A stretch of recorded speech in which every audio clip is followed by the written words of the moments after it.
Welcome. You're about to listen to a presentation by Meltem Şenol Balaban, Associate Professor at the Middle East Technical University. Professor Balaban was the moderator of the second panel organized by Çare as part of the panel series Turkey and Syria after the earthquakes. Dr. Balaban graduated from the City and Regional Planning Department at Middle East Technical University in 1998 with a Bachelor in City Planning. She also did a Master of Science in Urban Design. Dr. Balaban holds 2 PhD titles. In her City and Regional Planning PhD thesis, she focused on flood disaster management in Turkish cities, targeting the associated risks for society and planning processes. In her second PhD in Urban Engineering as a JICA scholar, she developed a GIS-based model. This model was used for spatial distribution of potential urban spaces used as evacuation and temporary shelter sites. She piloted this concept in a case study of a district in Istanbul. Her experience is highly relevant when it comes to applying disaster risk prevention concepts in a very practical way on the municipal level. From 1999 to 2005, she was employed at METU as research and teaching assistant. During that period, she was seconded as researcher to the German Geoforschungszentrum in Potsdam. Here she dedicated herself to urban flood management in megacities. Since 2005, with some breaks in between, she is working as part-time instructor and since 2013 as assistant professor in CRP at METU. The main focus of her work is on integrating GIS and planning processes, risk management and mitigation planning, urban flood risk management, GIS-based modeling and mitigation planning. Dr. Balaban authored a wealth of publications in relevant fields, such as the definition of barriers in the Turkish local context as regards climate change adaptation. Also, lessons learned for resilience in urban planning derived from an assessment of flood risk factors in riverine cities of Turkey. This provides her with state-of-the-art knowledge and research experience. Since August 2018, she holds the position of Director of METU Disaster Management Implementation and Research Center. Mainly focus on midterm relief and transitional programs, actually after disasters like recent earthquakes affecting Turkey and Syria. And we are quite international group here in this panel. That makes the panel more interesting, I believe, to learn from each other. So catch up with the schedule. I would like to start my presentation now. I will give some brief explanation about my research and also some kind of information regarding February 6 earthquakes in Turkey.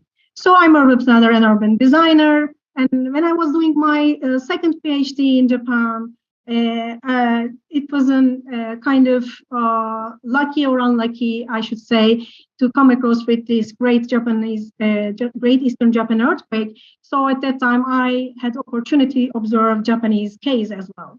So let's skip that part, and I would like to give brief essence and explanation about my study when I was in Japan.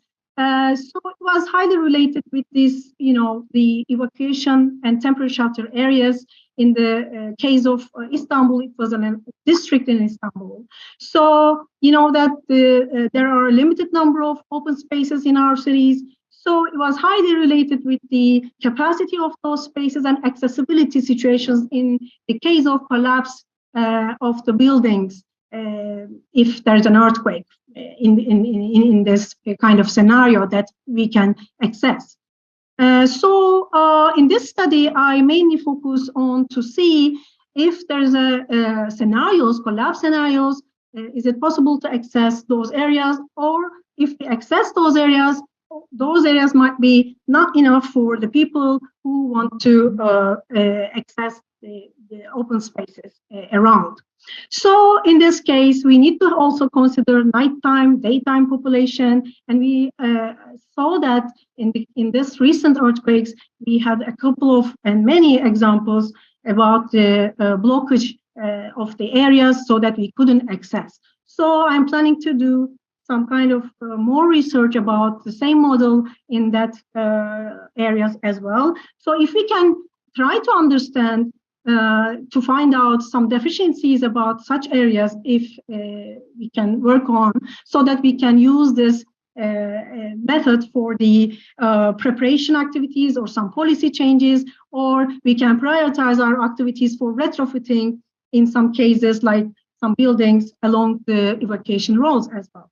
So this is the quick explanation about my research when I was in Japan. So I would like to quickly describe what we had in Turkish case after the February 6th earthquakes. So just after the earthquake, many volunteer academicians from Turkey and all over the Turkish universities, as well as the foreign universities outside of Turkey, we came up with an idea to make a kind of a report, quick report. So we organized and we prepared a preliminary reconnaissance report. So if you want to know details about that, please access the METU website, Earthquake Engineering Research Center website. You can find Turkish and English versions. So it was quite good to see that different people, different disciplines can contribute to each part of this reconnaissance report that was related with about the earthquakes. So in this earthquake, we observed that the damages, not only the residential areas, but also the hospitals, public structures, as well as some kind of, transportation lines, airport runways. That at that time it was quite important, quite essential to have those, accessibilities out from outside the affected region. So we had those kind of problems in the area. That it was the winter conditions. We had also the problems regarding the heating and also the electricity supplies that also had been damaged by the earthquake.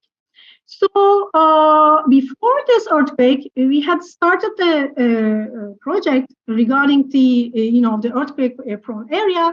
So just after 1 month after the earthquake, we visited the area. We also observed that there had been many factories affected from the damages, schools, and also the river courses highly damaged from the earthquakes. So as you can know about from the region, maybe from the news, that the area was huge and total number of affected population is about 15.8 million, with the foreign population as well. So those 11 provinces have been highly affected from the aftermath of the earthquake. So we have currently, as of June 21, death toll is almost more than 50,000 people, and we need to also consider the total number of missing victims. So these are some photos from the city centers, totally collapsed areas, as you can observe. Adıyaman city and Hatay, Antakya city center. It was a devastation for those cities.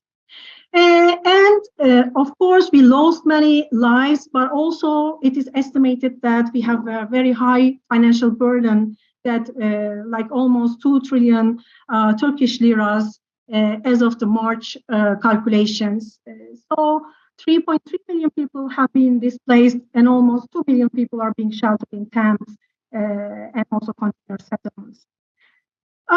So as a group of the, as I said, larger group of preliminary reconnaissance report, with this kind of topic, we collected many data as much as possible. Some of us went to the area, some of us stayed to connect it with each other to prepare what was going on in that area and how can we help them. So the area was huge. So the first attempts of the tents and the numbers are quite low. And thousands of people also have been accommodated either in public buildings or houses of a friend or family members. And also at that time, they used sports halls, education buildings, and other governmental buildings and dormitories for the sheltering. And there had been so many kind of tents when we visited there. We can see the public spaces that have been used, like green areas, sidewalks, even damaged schoolyards of damaged buildings, highly used with the crowded population of tent camps. These are some of the examples from the area. On the left, you see that constructed temporary housing, and there is also shelter settlement in Hatay. As you can see, you can find very different types of the settlements from the area. Sorry that I cannot have very updated numbers. Hopefully later there can be official numbers will be announced. But I should say now, almost 6 months passed, and some cities are still struggling with building debris to be removed. Just 17 days later, some areas designated for permanent housing on strong grounds away from fault line, as well as away from actual city centers of several disaster-hit provinces. Today, many people are struggling in tent houses, some of them replaced with prefabricated camps. Hot summer conditions and diseases might create secondary disasters, together with environmental and health issues due to debris removal and separation activities currently. Recovery of commercial areas, industrial facilities, and workforce require more attention too. Many cities have lost almost half of their city centers. There is a critical problem of regional and urban planning for local communities to recover and reconstruct their cities better than the past. After such a devastating disasters, long years needed to recover and rebuild the cities within well-planned relief and transitional programs supported by governance processes. So the question in our minds, most of us maybe have the same question is, how could it be possible? What could it be done in the case of strengthened region after February 6 earthquakes? So building cities and livelihoods back better for resiliency is the key. We are all agree, I believe, on that phrase. And during these, 6 months, our Chamber of City Planners, they said that we can build buildings in 1 year, but not build cities and livelihoods in a short period of time. So cities are the construct of social, cultural, political interactions through the years.